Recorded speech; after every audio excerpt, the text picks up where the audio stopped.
Ladies and gentlemen, thank you so much for clicking on this video. This video is going to be a very fun one. It's going to include a pretty big announcement as well as a recap of some super exciting games. So first of all, let's begin with what it's all about. Chess.com Global Championship 2022. This event is 64 players playing in 8 different brackets of 8 players, and the winners of every single one of those brackets will play a live final event in Toronto, Canada. So this is the evolution of chess on an esports level. Obviously, we've had the Meltwater Champions Chess Tour, but this is going to be an epic knockout format in all individual matches, and there is a $1 million prize fund. And the announcement is, I've been hired as an esports anchor for chess.com. I've done some commentary for the event thus far, but I am going to be sitting at the anchor desk during the pregame show, postgame show, interviews with players, halftime show, and so on. Think of your favorite broadcast. Many of you probably watch football, right? Major clubs or basketball inside the NBA. That's going to be my role, and I'm super excited to be a part of the chess.com production team, and I'm going to be helping them scale and come up with various ideas and how to make the broadcast overall better. And in this video right now, I'm going to take you through the round of 64. Round of 32 is almost done already, so we'll have another recap there, so you can follow along all the action right here in my recaps. The format of the event has been going on for months. 32 players were invited because they're super good. 32 players were qualified through a series of like Hunger Games style qualifiers. And there is a massive, massive prize fund. The champion gets $200,000 in Toronto. Just for making it to the round of 64, you get $5 grand. So not so bad. And the round of 64 looks like this. Now you could pause here. We have a lot of players, a lot of brackets, and you could see group A, B, C, D, and so on with some favorites, very clear favorites. Nakamura, Duda, Wesley So, Caruana, Nepomniachtchi, Giri, Ding, Liren, Aranyan, right? And then obviously there are other players within those groups. Now the format of these events is that every head-to-head is a best of 4. They play 4 games, 15-minute with 2-second bonus increment. But if it's 2-2, there's a fascinating system that was introduced by chess.com for Armageddon. You bid. So in the Armageddon game, you wager how much time you want to start the game with to potentially get white or black. Black gets draw odds, but there's no bonus time. So if you wager low time to start with black, but get draw odds, you might not have enough time. And that did happen a little bit later. So without further ado, I want to take you into the round of 64. Big announcement. I'm very excited to be, joining much more officially the chess.com shows, and what an amazing round this was. First of all, I'm going to take you through this game. Vladimir Kramnik versus Hrant Melkomyan from Armenia. This game was part of their rapid games, and Kramnik, you very rarely see him playing e4. He's a d4, c4, knight f3 kind of guy, made a career on that stuff. He plays h4, so a proud owner of the Gotham e4 repertoire. Just kidding, that's an insult to the world champion. But as early as move 7, he played an interesting idea, and this is one of the benefits of rapid chess. And I'm going to try to take you through these games a little bit quickly, so it's a recap style format, obviously. Queen a5 check was played, and he sacked a pawn b4. This is some really new cutting-edge idea where you literally just give away the pawn, and what you do is you try to utilize the queen's weakened positioning in the weak b7 pawn. It's a fascinating engine idea, which is why Melkomyan didn't even take. But then Kramnik went here. He just allowed the queen to stand there and then just developed his pieces and got a space advantage on the queen side. I mean, black did not take the risk, right? Didn't take the bait. So white just plays a normal game of chess now. And maybe at some point in the future, there it is. That queen side expansion, restricting the enemy position. White is right now winning the game on all 3 sides of the board. Queen side, center, and the king side. Going to be very difficult for black to decide which way to go. He starts fighting back. Kramnik, nice move. Bishop g5. Disregarding this, seizes control of the a file. But here comes black, right? He's about to arrive with rook a8. Nope, we're going to take. And now knight f4, not allowing black to get back into the game just yet. And now here comes the piece transfer to the king side.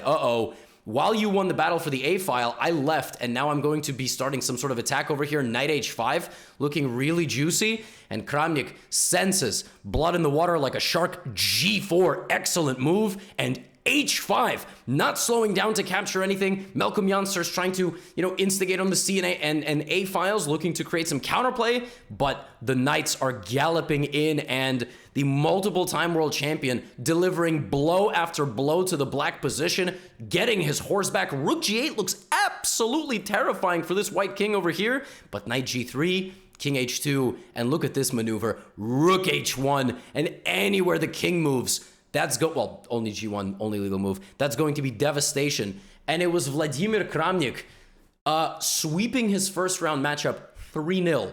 You're talking about a guy who may not like online as much as he likes over the board, obviously, but a dominant first round display. Amazing to see world champions battling in this online format, obviously, versus the young guns.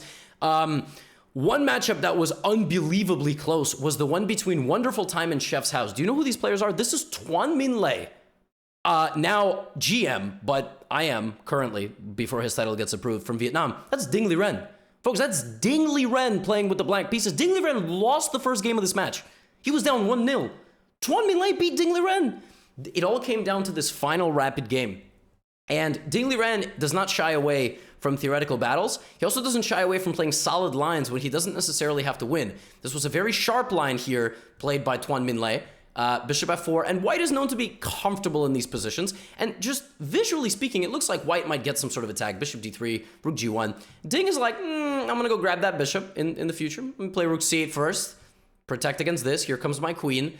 And it was more or less just a balanced game. You see, Ding not worried about playing a maybe ugly-looking move because the bishop does a nice job preventing white from easy expansion with the e-pawn. Bishop e5, a trade, and Tuan Minh Le got the game down into a heavy piece middle game, heavy piece end game, whatever you want to call this, right? Not calling the pieces, not body shaming any pieces. I'm just simply saying queens and rooks are called heavy pieces because they do the heavy lifting, they do the heavy damage on the board. So, b6. Now, this game will demonstrate to you the level difference, and these are their rapid ratings, so these are not their FIDE ratings, these are rapid ratings online on chess.com. These games will show you the difference between 2800 classical and 2550 classical, which is what I think the Tuan Minh Le is. I know this is not classical, but watch Ding Liren just demonstrate expert composing of his pieces. DC. All right, let's defend. Here comes rook f6 and queen g5 check. King is safe, right? No, Ding understands that despite this taking a while, somehow the white position can't quite hold up. All right, rook h5, queen g1. All right, mate's been stopped. d4. While the queen is distracted, defending against checkmate. Like, if you wait one move here, I'm going to go here, and that's it. I mean, the attack is completely extinguished.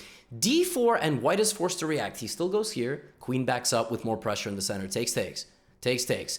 Prying apart the white defenses. Why? Because not only is a4 hanging, the rook is also threatening to come in at a moment's notice. He does in fact grab that pawn. Pawn is a pawn. That a pawn is a decoy. Outside pass pawns and endgames, super valuable because the pieces have to go demonstrate a willingness to defend against them, and Ding Liren understands that. And while white is stretched too thin here, defending the king, defending the center, defending the queen side, the pieces all of a sudden start ganging up on this king. Rook g5, double check from the rook and the queen. King runs, and he's not going to get very far. Check here, check here, check here, and rook d1.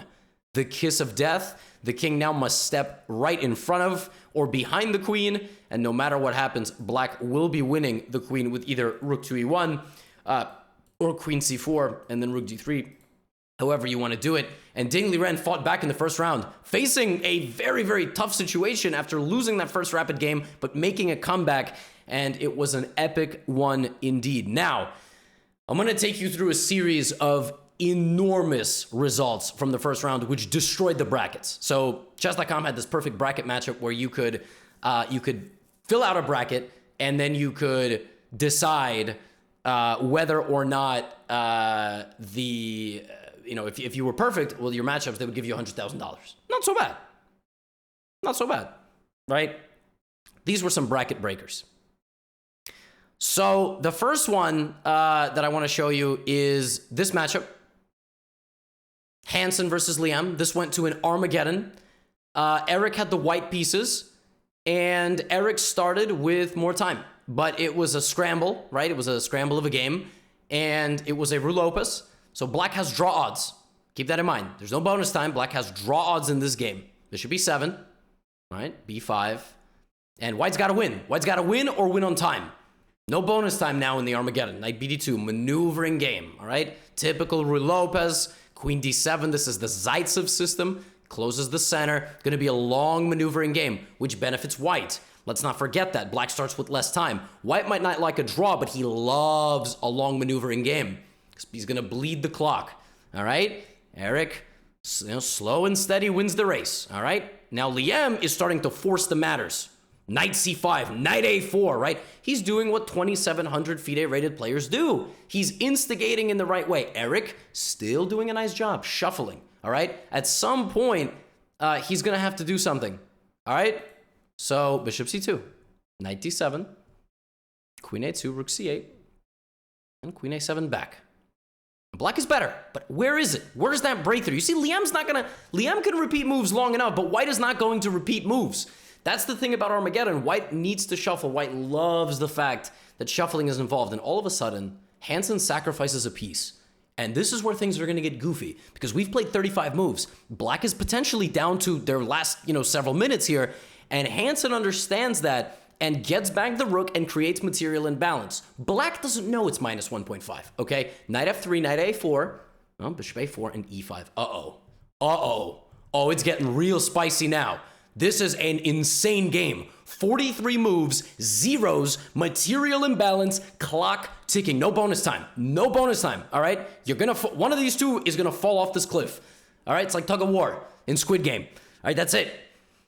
There's no mutual winners here. Someone is going to go home and stay home because they play these games from their house. What has Liam done? Oh, Hansen doesn't find it. Queen c2 here was apparently the critical move. Knight f4. We're going to see blunders. Time is going to get low. Liam looking for a blockade. Hansen, queen strong in the center. Rook b6. Oh, a fatal mistake. He completely forgot that after queen b6, queen a8. Oh my goodness, folks. Eric Hansen is winning this game, but he has no time. Hansen has no time, okay? Queen e4 back. And this now comes down to whether Liam can survive and beat Hansen on the clock. Hansen is completely winning, but he has no time on the clock. Bishop d3, trade into this knight endgame. Can Eric win this in time before his clock runs out? a4, a5, knight b4, pawn's going. Knight d5, oh, there's no way to get back now. There's no way to go knight b6. Hansen is gonna make a queen, but can he checkmate in time? Here he goes. Is he gonna get a second queen? D7, D8, check. Mate, he finds it. He finds it with seconds on the clock. Literally seconds, 2 seconds, I think it was. And Hansen knocks out Le Quang Liem in the round of 64. Unbelievable. This is a huge upset, all right? Huge upset. That's what we call a bracket breaker.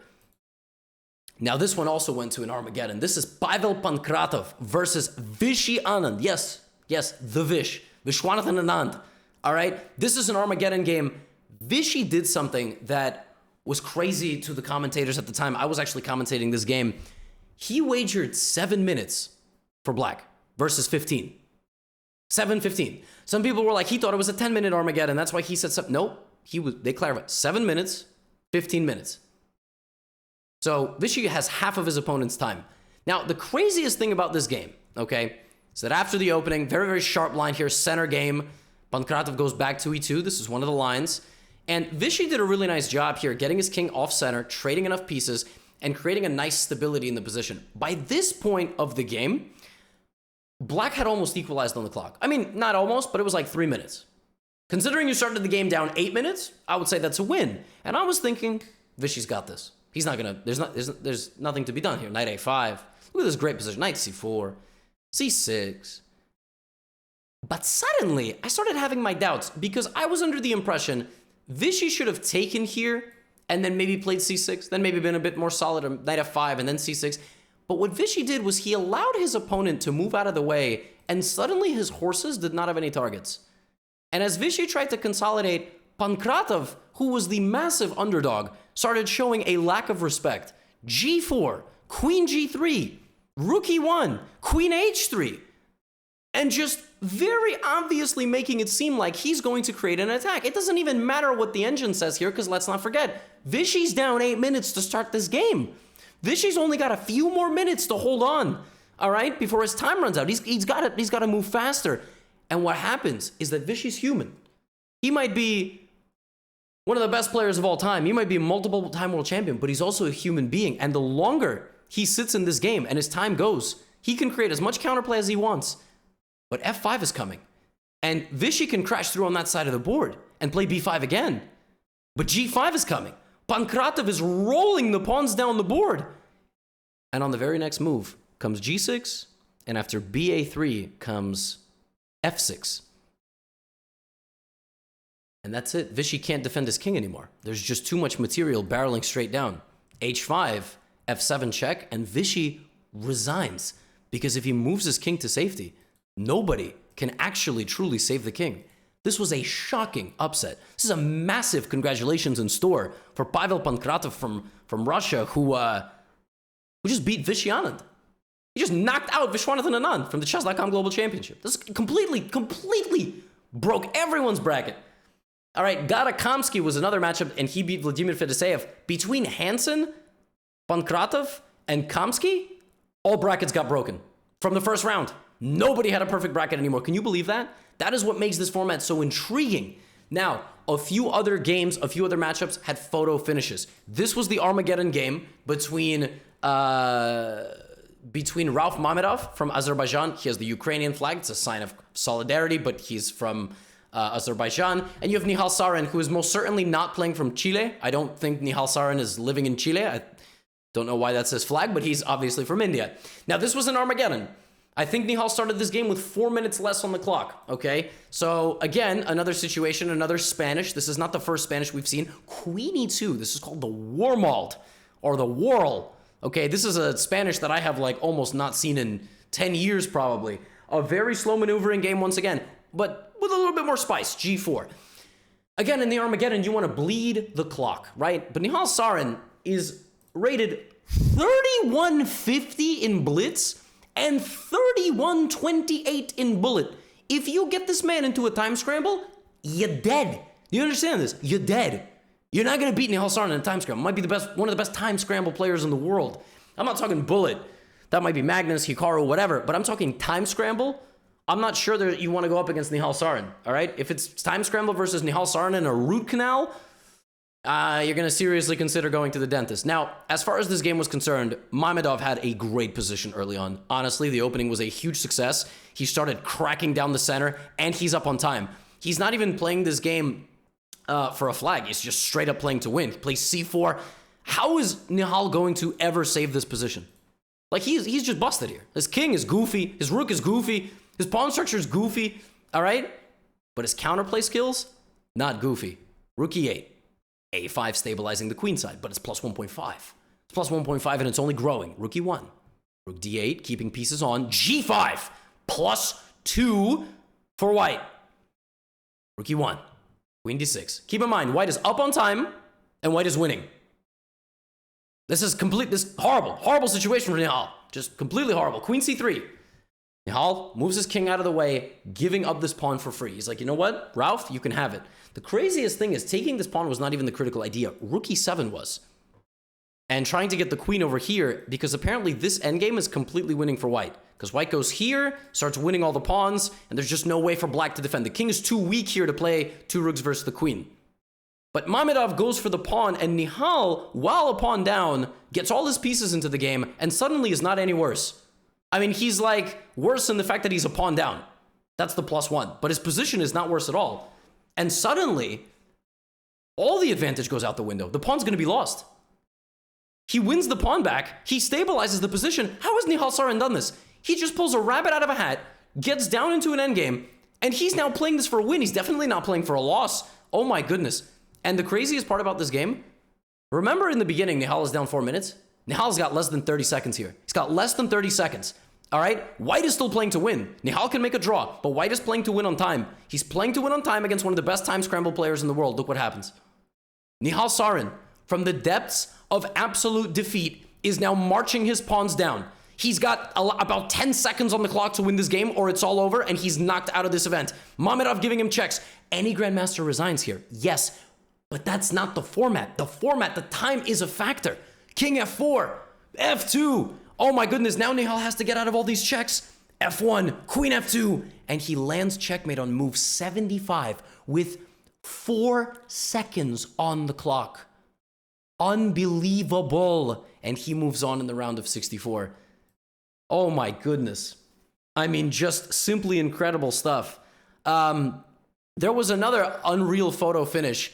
I'm going to take you... This is the fourth game between Jose Martinez, Alcantara, Jospem, and Kirill Alexienko, who you would not know as Kirill Alexienko from the name below do A. This game was this deep. It was +7. It was +7 for white, and he was up 2-1. It was over.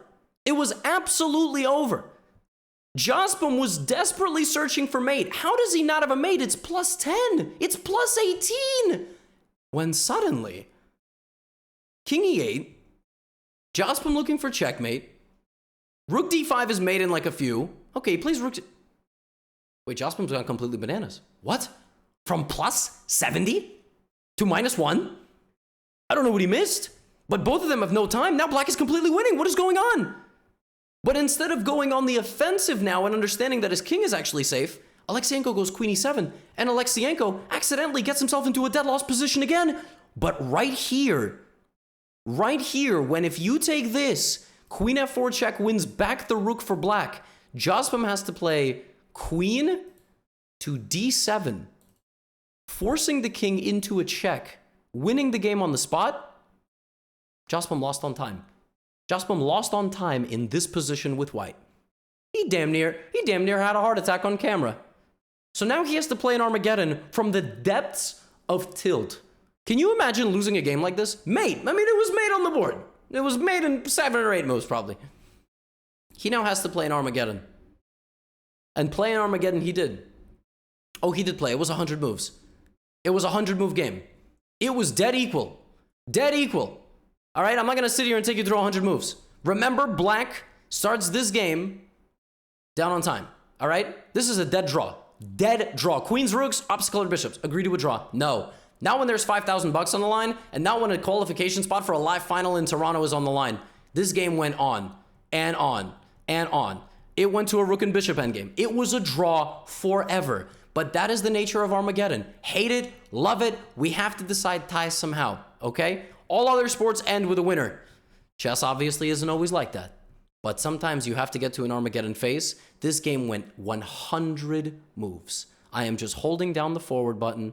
This game shuffled and shuffled and shuffled, and finally, Jospem won all the pawns. It took 100 moves, all right? As black's clock was completely expiring, not only did he win one pawn, black just made an inaccuracy, got blocked out, all the pawns fell, and Jospem won.